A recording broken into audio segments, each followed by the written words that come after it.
ओम नमो शिवाय। सावन मास शिव भक्ति के लिए समर्पित है। सावन मास में भगवान भोलेनाथ की विशेष पूजा अर्चना और उपवास रखा जाता है। सावन का महीना भगवान भोलेनाथ को अत्यधिक प्रिय है। सावन मास में भगवान शिव का जलाभिषेक करना अत्यधिक शुभ माना जाता है। सावन मास में भगवान शिव का निवास स्थान पृथ्वी लोक होता है। ऐसे में शिव की उपासना, उपवास, भक्ति और सेवा से जीवन में सुख, शांति और समृद्धि आती है। तो आइए चलते हैं, सुनते हैं सावन मास महत्म का अध्याय। ओम नमो शिवाय। आइए सुनते हैं श्रावण माह महत्म का 19वां अध्याय। श्रावण मास की दोनों पक्षों की एकादशियों के व्रत का वर्णन तथा विष्णु पवित्रारोपण विधि। ईश्वर बोले, हे महामुने, अब मैं श्रावण मास में दोनों पक्षों की एकादशी तिथि को जो किया जाता है उसे कहता हूँ, आप सुनिए। हे वत्स, रहस्यमय, अति श्रेष्ठ, महान पुण्य प्रदान करने वाला तथा महापातकों का नाश करने वाले इस व्रत को मैंने किसी से नहीं कहा है। यह एकादशी व्रत श्रावण मात्र से मनुष्यों को वांछित फल प्रदान करने वाला, पापों का नाश करने वाला, सभी व्रतों में श्रेष्ठ तथा शुभ है। इसे मैं आपसे कहूँगा, आप एकाग्रचित होकर सुनिए। दशमी तिथि में प्रातः काल स्नान करके शुद्ध होकर संध्या आदि कर लें और देवता, पुराण यज्ञ तथा जितेंद्रिय विप्रों से आज्ञा लेकर 16 उपचारों से देवाधिदेव भगवान का विधि पूर्वक पूजन करके इस प्रकार प्रार्थना करें, हे पुंडरीकाक्ष, मैं एकादशी को निराहार रहकर दूसरे दिन भोजन करूंगा। हे अच्युत्य, आप मेरे शरणागत होइए। हे वत्स, गुरु, देवता तथा अग्नि की सन्निधि में नियम धारण करें और उस दिन काम क्रोध रहित होकर भूमि पर शयन करें। उसके बाद प्रातः काल होने पर भगवान केशव में मन को लगाएं। भूख लगने तथा परस्खलन, गिरना, ठोकर लगना आदि के समय श्रीधर इस शब्द का उच्चारण करें। हे वत्स, यह व्रत मोक्ष प्रदान करने वाला है, अतः 3 दिनों तक पाखंडी आदि लोगों के साथ बातचीत, उन्हें देखना तथा उनकी बातें सुनना, इन सब का त्याग कर देना चाहिए। तदंतर क्रोध रहित होकर पंचगव्य लेकर मध्याह्न के समय नदी आदि के निर्मल जल में स्नान करना चाहिए। सूर्य को नमस्कार करके भगवान श्रीधर की शरण में जाना चाहिए और वर्णाचार की विधि से सभी कृत्य संपन्न करके घर आना चाहिए। वहाँ पुष्प, धूप तथा अनेक प्रकार के नैवेद्यों से श्रद्धा पूर्वक श्रीधर की पूजा करनी चाहिए। उसके बाद सुवर्णमय, पंचरत्न युक्त, श्वेत चंदन से लिप्त तथा 2 वस्त्रों से आच्छादित कलश को स्थापित करके और शंख चक्र गदा युक्त देवाधिदेव श्रीधर की प्रतिमा स्थापित कर उनकी पूजा करके गीत, वाद्य तथा कथा श्रवण के साथ रात्रि में जागरण करना चाहिए। इसके बाद बिमल प्रभात होने पर द्वादशी के दिन विधि पूर्वक पूजन करके कृतकृत्य होकर बुद्धिमान को चाहिए कि श्रीधर का नाम जाप करके उसके बाद उन शंख चक्र तथा गदा धारण करने वाले देवेश श्रीधर के पुनः पूजन करें और स्वर्ण दक्षिणा सहित कलश ब्राह्मणों को प्रदान करें। उस समय ब्राह्मणों को विशेष करके नवनीत अवश्य प्रदान करना चाहिए। इस प्रकार प्रार्थना करें, हे भगवान श्रीधर, आज आप मुझ पर प्रसन्न हो और मुझे अत्युत्तम लक्ष्मी प्रदान करें। हे मुनि श्रेष्ठ, इस प्रकार उच्चारण करके सदगुरु श्रीधर से प्रार्थना करके श्रेष्ठ ब्राह्मण को भोजन कराकर अपने सामर्थ्य अनुसार दक्षिणा देनी चाहिए।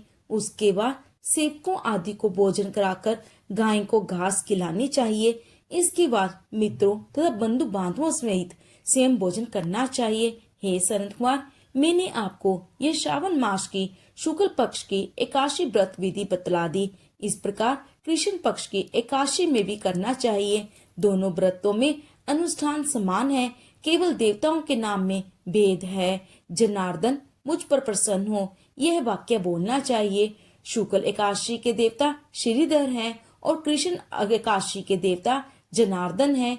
हे सनत कुमार, यह मैंने आपसे दोनों एकादशियों के व्रत का वर्णन कर दिया। इस एकादशी व्रत के समान पुण्य व्रत ना तो कभी हुआ ना कभी होगा। आपको यह व्रत गुप्त रखना चाहिए और दुष्ट हृदय वाले को नहीं प्रदान करना चाहिए। ईश्वर बोले, हे सनत कुमार, अब मैं द्वादशी तिथि में होने वाले श्री हरिहर के पवित्रारोपण व्रत का वर्णन करूंगा। पिछले अध्याय में देवी की कही गई पवित्रारोपण विधि के समान ही इसका भी पवित्रारोपण है। इसमें जो विशेष बात है मैं उसे बताऊंगा, सावधान चित्त होकर सुनिए। हे महामुने, इस व्रत के लिए जो अधिकारी बताया गया है उसे आप सुने। ब्राह्मण, क्षत्रिय, वैश्य, शूद्र तथा स्त्री, इन सभी को अपने धर्म में स्थित होकर भक्ति पूर्वक पितरारोपण करना चाहिए। सतयुग में मणिमय, त्रेता में स्वर्णमय, द्वापर में रेशम का और कलयुग में कपास का सूत्र पवित्रक के लिए बताया गया है। सन्यासियों को शुभ मानस पवित्रारोपण करना चाहिए। बनाए गए पवित्रक को सर्वप्रथम बांस की सुंदर टोकरी में रखकर शुद्र वस्त्र से ढककर भगवान के सम्मुख रखें और इस प्रकार के, हे प्रभु, हे क्रियाकल्पों के विधान के लिए जो आपने आच्छेदन किया है, हे देव, आपकी प्रसन्नता के लिए मैं इसे करता हूँ। हे देव, मेरे इस कार्य में विघ्न ना उत्पन्न हो। हे नाथ, मुझ पर दया कीजिए। हे देव, सब प्रकार से सर्वदा आप ही मेरी परम गति हैं। हे जगतपते, मैं इस पवित्र से आपको प्रसन्न करता हूँ। ये काम क्रोध आदि मेरे व्रत का नाश करने वाले ना हो। हे देवेश, आज से लेकर वर्ष पर्यंत अपने भक्त की रक्षा करें। आपको नमस्कार है।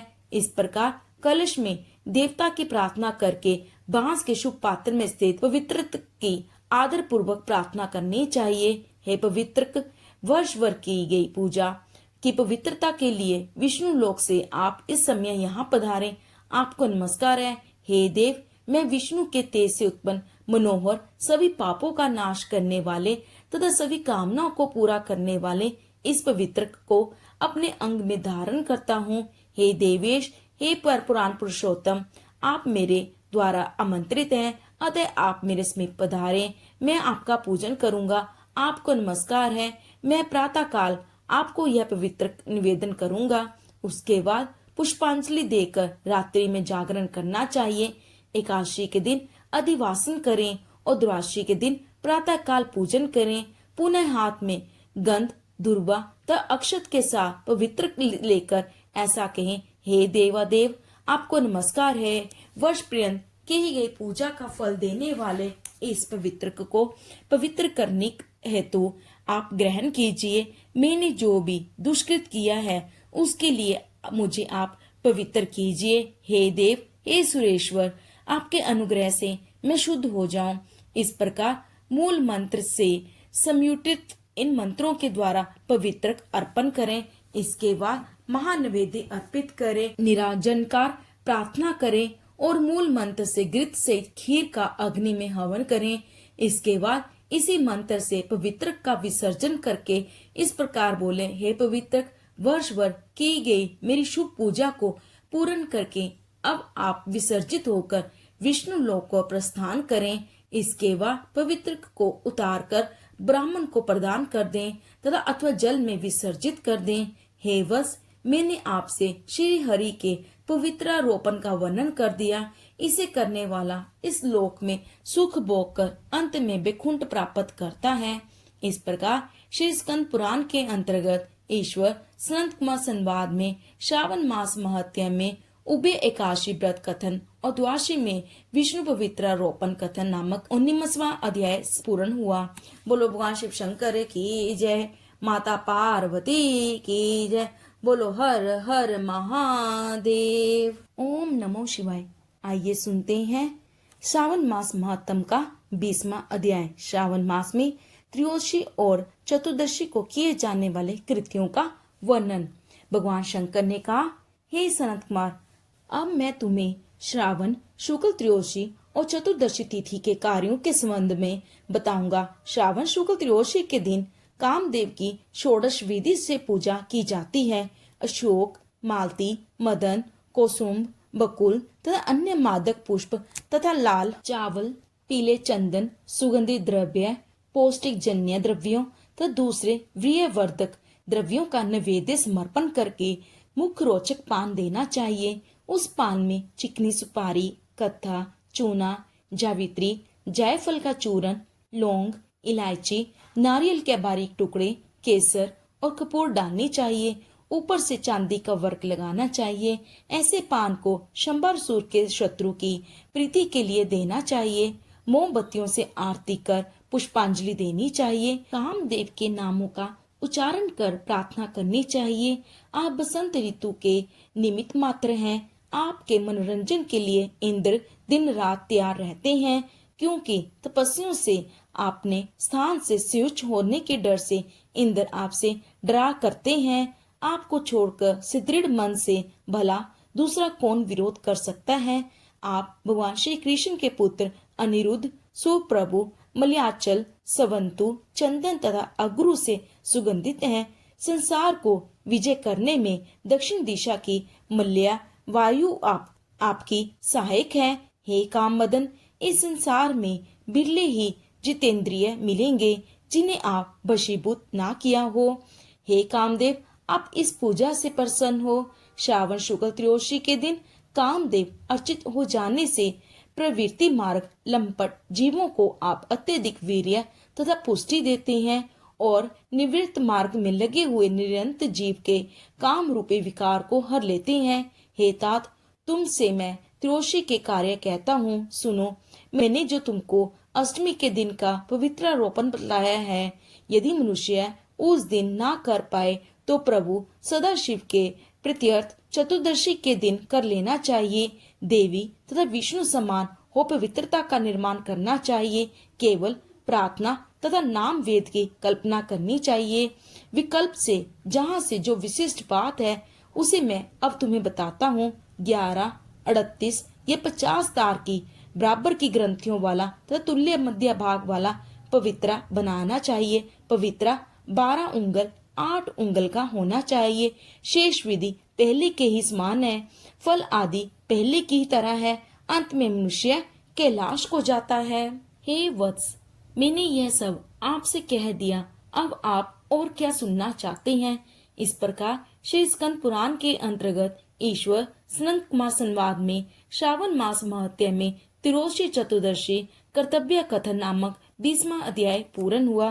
बोलो भगवान शिव शंकर की जय, माता पार्वती की जय, उमापति महेश की जय।